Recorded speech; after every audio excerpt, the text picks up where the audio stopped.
picture this. It's the Olympics, and it's our favorite event of the whole Olympics. It's the relay race. Every single member of that athletics team knows when to start, when to hand over the baton, and how fast to run. Each one of them understands their crucial role in winning the race. And as we've seen before, if only one person makes a mistake, it affects the whole team. Now think about your team as if they're running a high-stakes relay race. Every single person knows exactly what to do, when to do it, and what's expected of them. Because that's exactly what it is like if you've got a culture of accountability in your team. Everybody knows exactly what to do and when they have to do it without you having to constantly look over their shoulder and micromanage them, because we don't want to micromanage. That's the last thing you want to do. So in this video, I'll chat to you about how you can foster a culture of accountability in your team with 6 things that you can do. Let's jump in and have a look.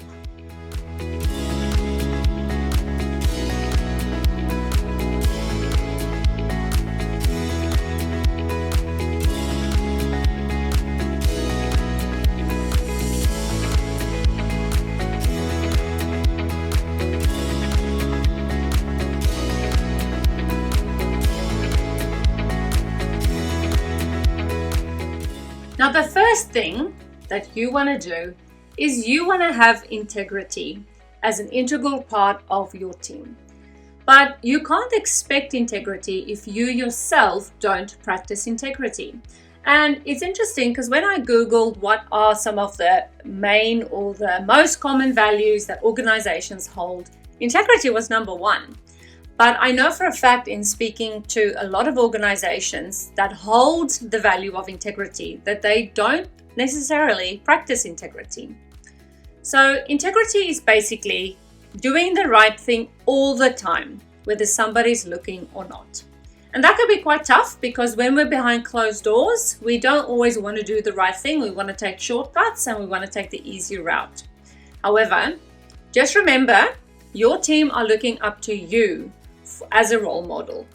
And it can be frustrating to us that we constantly have people looking to us as role models because we feel like we have to be perfect all the time. But that's actually not the truth. Being a role model means that you admit to making mistakes and sharing those mistakes with your team. So why? So that they can learn from you, so that they can learn from your mistakes. And if they make a mistake, have integrity too, to come and share that with the team or to come and share that with you as the line manager. So therefore, integrity is actually a crucial part of how you can foster a culture of accountability. Because if integrity is in your work, in your organization, in your company, in your department, it means people are going to take accountability and be accountable for work that they've done or work that they've not done. The last thing you want is a team that just refuses to take accountability for anything that's gone wrong, and you can't problem solve or troubleshoot with them when something's gone wrong because they just get defensive and they don't want to take responsibility.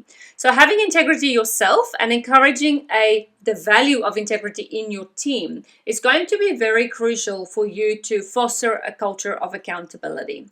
Now, I'd like to read a quote from Stephen R. Covey that reads, "One of the most important ways to manifest integrity is to be loyal to those who are not present. In doing so, we build the trust of those who are present." And this is really where gossip comes in, because you cannot show integrity or have integrity in your organization if gossip is rampant or is something that is a natural part of everyone's day. Having integrity means that we stay loyal and true to the people who are not present, and we are not tempted by gossiping about them. And This is a tricky one because a lot of people gossip. The more organizations and the more people I speak to, and in different countries, to be honest, everyone struggles with gossip. So having integrity means that you and your organization are going to make a promise, or you're going to make a value statement that you are going to commit to not gossiping. And it starts by not gossiping about people that's not around, and then valuing everyone by just having nice things to say and not bad things to say about them, but also in that space to have positive feedback, constructive feedback versus critical and negative feedback. So that's going to be very crucial as well. And I'll talk more about that. Once I've done that video, I'll pop it up here about creating a feedback culture in your organization, because having a feedback culture is so valuable. It's amazing. And it can be really positive without it being gossipy or negative. So be sure to look out for that video. The second way that you can foster a culture of accountability is by setting clear expectations. I recently had a look, and there was a study done by Gallup, I'm not quite sure how to pronounce that. It stated that nearly half of USA citizens do not know what the expectations of them are at work, and therefore how are they made to meet those expectations if they don't even know what they are? So the example that I'd like to use are the flags at the beach. So if you're a beach goer, and you know that there are certain areas that are safe to swim at the beach, and those are between the flags. The reason why those two flags are put out is so that you clearly know where the boundaries are of where you should or should not be swimming. Anybody who goes beyond those flags will know that it's dangerous territory and that there might be sharks or other sea creatures, and that is going to be dangerous for you. So again, it's that thing of, okay, I've got a choice to make. I've got the boundaries. I can stay within the boundaries, or I can go without the boundaries. Now, imagine if those flags were not there. You don't know where to swim. Everyone's swimming here and there and everywhere, and you just don't know where it's safe. Will you let your kids swim there? Will you yourself go and swim there? Probably not. Fingers crossed, you'll be clever enough to not go and swim there. And that's what it's like to work in an organization that has no clear expectations or boundaries. It's like swimming in a shark-infested water. That's exactly what it's like, because you do not know what's expected of you. And then if you do something, then your line manager or your boss gives you a hard time because you've done it wrong. But how did you know in the first place to do that correctly? Because there were no expectations in place. So this is very crucial where policies and procedures or standard operational procedures come in, or guidelines or handbooks, staff handbooks. So this documentation is very crucial. It should be part of your onboarding process, and staff or employees should, before even expecting to do their job, they should be crucially aware of what is expected of them in their role. What is their job description, or what's their job title? And if you're an organization that's not clear on that, then you and your organization and the team will not perform. They can't perform, because how will they perform if they don't know how to meet the standards or then how to exceed the standards? When it comes to something like customer service, what are your expectations when it comes to customer service? Do you have a minimum expectation? Do you have above and beyond expectations? So that when your customers come back with a review, they can say, this person went above and beyond for me. So make sure that you set those clear expectations, put those flags on the beach, make sure that your team does not swim in shark-infested water, and that they know clearly what is expected of them. If they know what's expected of them and they have decided to go beyond those flags, then accountability needs to occur, because they've decided that they're not going to stay within those flags. Then you as the line manager can keep them accountable and say, this is what we discussed on your onboarding day. This is what we discussed when this project started. I've seen that you've not met those guidelines. I've seen that you've not made those minimum requirements. Can we please discuss, what do you need? What can I have support you with? What professional development you need to enable you to meet these requirements? However, you can't do that, and you can't have that conversation if there were no clear expectations in the first place. The third way that you can keep your team accountable are through professional goals. Now, again, I've spoken to so many people who say, at our organization, at our company, we have no professional goals. We just do what we want. Or they'll say, I've never had an annual performance review before. Or somebody's never checked up on my performance, and I've been at this organization for 6 years. That is very common. And if that's you, or if you're the line manager in an organization where that occurs, I highly recommend that this process changes. Having professional goals gives someone, or a professional, an employee, something to work towards. It's something that they've chosen. It's a professional goal that they've chosen. It's not a goal that's been chosen by you for your employee. Problem that I have with line managers choosing their goals for their employees is the fact that the employee doesn't want to necessarily achieve that. They don't have a passion for that goal, which means by the end of the year, they'll probably not have done that goal or achieved that goal, or they've simply achieved that goal out of fear that they're going to get in trouble. This is not a way to grow your organization. It's not a way to grow your employees' professional development as well.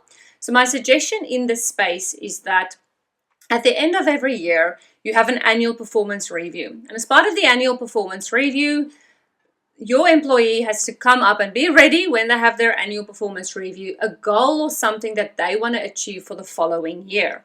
Now, every single year, I used to schedule an hour annual performance review meeting. But it's important, you can't just leave your feedback until the end of the year. You have to have feedback straight throughout the year, because otherwise it's a shock for a person coming for their annual performance review and then they get terrible feedback or constructive feedback, but they didn't even know that they were doing something wrong. Okay, if you've set clear expectations, from those expectations you can create annual performance reviews. So those documents work together in unison. They're not separate things. And along with their job description, they should have a job description. From that job description, they get performance managed or annual performance reviewed on.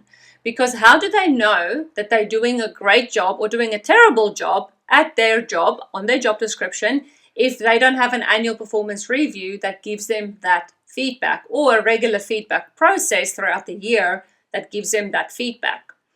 And more often than not, employees already know, I'm not really good at this, or I'm really great at this, but no one notices, or I'm really bad at this, but I'm too shy to ask for feedback, or that no one's keeping me accountable for this anyway, so what do I care?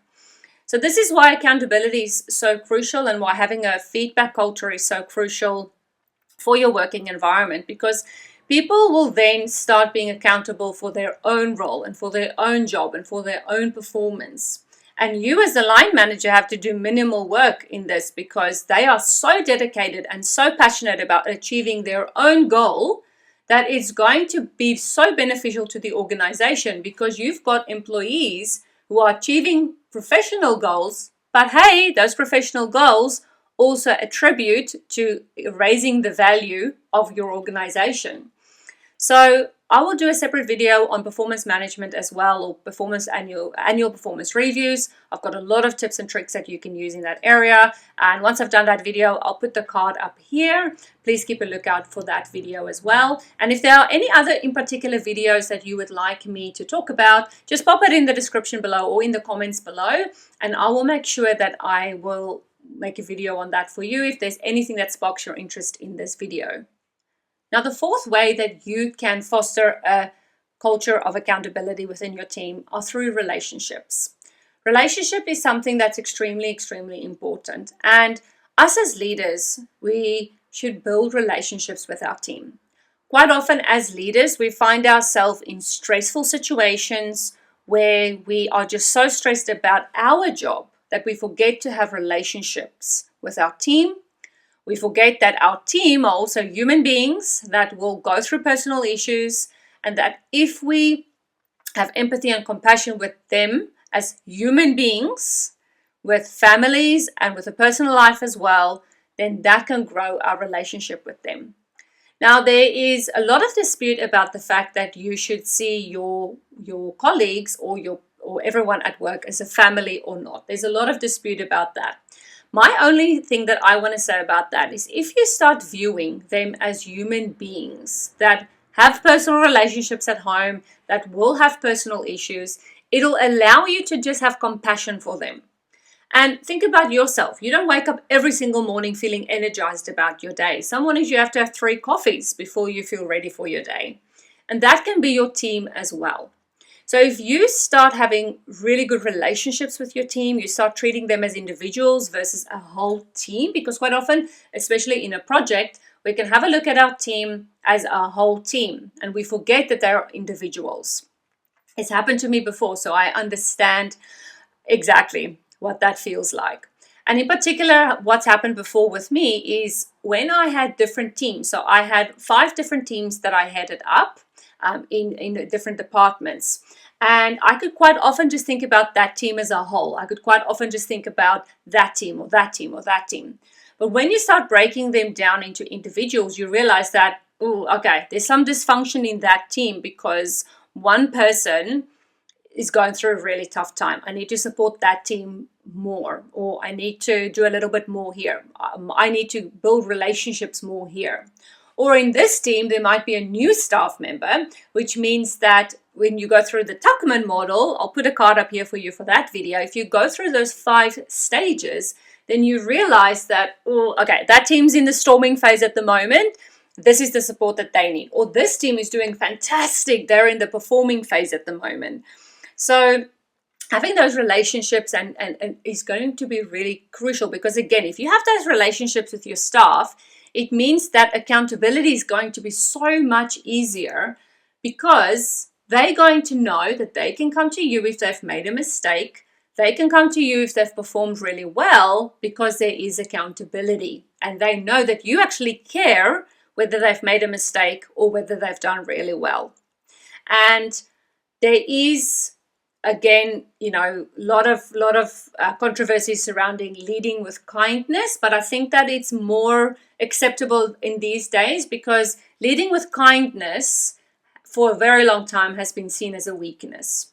Whereas in this day and age, leading with kindness is an attribute that a leader wants to have, because we're working with different generation of people, younger people, older people, and different generations who understand different scopes and different things about life, different things about the organization, different maturity levels, and therefore leading with kindness is going to be a real asset for you as a leader. The 5th way that you can build a culture or foster a culture of accountability in your team is by following through and actually keeping them accountable. Now, this one sounds a bit silly and a bit obvious, but unfortunately it is not obvious, and it's not common sense to a lot of people. I've seen in organizations, and I've experienced it firsthand as well, that they'll put those expectations in place, but then there'll be no follow through. There's no accountability. I'm never checked up to see if I've done that work, or how I've actually just gone with it. And you know what? In some sense, I get it, because my line manager didn't want to micromanage me. But I think when it comes to accountability, it's just different. It's not that she or he was micromanaging me, but rather making sure that I've done that. How did I go with that? And do I need any help with that? Because it brings value to the organization. And if I didn't do that, it'll really just devalue that project, or it'll bring down somebody else in the team, or we could lose a customer. There's so many reasons why if you didn't do something and you never got followed up with it, how will we know? So you need to follow through with your team. It's not micromanagement. And you also need to let your team know that, listen, when I speak to you about this, it's only because I care. It's because I want to help you. It's not because I'm micromanaging you, because that's not what I'm here for. I'm not here to micromanage you. I don't have the time. But what I do want to do is I want to keep you accountable and follow through, because I care, and because this organization means a lot to me. I know this organization means a lot to you. And together as a team, we're increasing our personal and professional value, but also the value of the organization. Because ultimately, if someone comes and works at an organization, they buy into the values and the mission and the vision of the organization. No one can just go and work at an organization and then think, oh, I'm not going to support that mission. Oh, I'm not going to support that vision. That's not how it works. When we go for an interview, before we go for the interview, we go and have a look on the website. We do a bit of research. And if that organization doesn't, for me, feel like somewhere I want to work, then I'm not going to apply. So please remember that your employees are there for a reason. They bought into the mission and the vision of the organization. And therefore, you have to keep them accountable on their job description, to keep them accountable for jobs that they have to do, and not micromanage them. There's a big, big, big difference. Now, with follow-through also comes performance management. And the performance management can nearly be seen as a swear word in this day and age, because people do not like performance management. Leaders are either they think they don't have the time for performance management because people are adults. They should be just doing their job that they're getting paid for. Or they just want to avoid the conflict of having the performance management. They don't like conflict or confrontation. The other thing is that it's a drawn out process. So the organization has such a long drawn out performance management process, which they should have because of legal reasons, that the leader just doesn't want to enter into that because it's too long and outdrawn. So those are the main reasons I've heard and spoken about to leaders about why they don't want to do performance management. But the value of performance management is that someone knows that if I don't do my job, there's accountability. Something's going to happen. And before you jump into performance management, you can have a conversation with the employee and say, look, I'm really concerned because over the last couple of weeks, I've noticed that you've not performed in this area. And I just really want to hear, how can I support you in this instance? And then from there, you'll do another meeting and say, I've seen a slight improvement, but I'm still worried about these numbers. I really need you to perform well because ultimately the process at the organization is that it will have to end up in performance management. And that's not what I want for you. I don't want that for you. You're a great employee. I can see the potential in you. How can I help? So before you even have to go to performance management, there are things that you can do to help. But ultimately, you have to go to performance management if it's required. You cannot constantly skip performance management because you don't like the process or because you hate confrontation. You have to follow through. So 5, follow through. You have to follow through.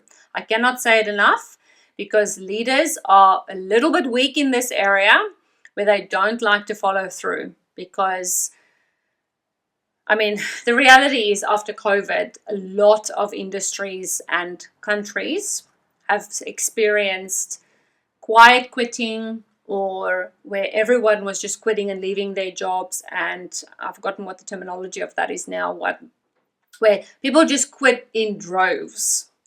And so what happened was leaders became weak. They didn't want to take on their staff. They didn't want to do performance management because they were scared that people were going to quit. But we're moving out of that now, and I can see that things are changing in different industries and in different sectors where staffing is starting to stabilize again. And we really need to keep the staff that we do have accountable, but it can actually be positive. So you can make the accountability process a positive one whilst you follow through. Make it a positive experience for your employees. And you can do that through support and leading with kindness. And support is my last one that I've already started mentioning, but supporting your team through the accountability process, supporting your team through every single step that they have to take, just being there, leading with kindness, and offering them support where required. Quite often we think we know exactly where a person needs support, but then if we sit down and have a chat with them, then they might say, look, I don't actually need support at work. I'm actually okay. It's just that I'm going through something personal in my life. And I've experienced this as well, where I've sat down with an employee. I thought that they really struggled with something that they were good at before. But when I dug a little bit deeper, it was actually that their attention was just divided between some stressful situation at home and some at work. So therefore, what I did was I gave the person time off work, try and go and deal with this issue so that when you can come back, you can perform well and do your duties to the best of your abilities. Now, I'm going to recap those 6 for you very, very briefly. Number 1, integrity. Number 2, clear expectations. Number 3, professional goals. Number 4, relationships. Number 5, follow through. And number 6, support. Now, I hope you enjoyed this video. Please subscribe to the channel for more videos like this.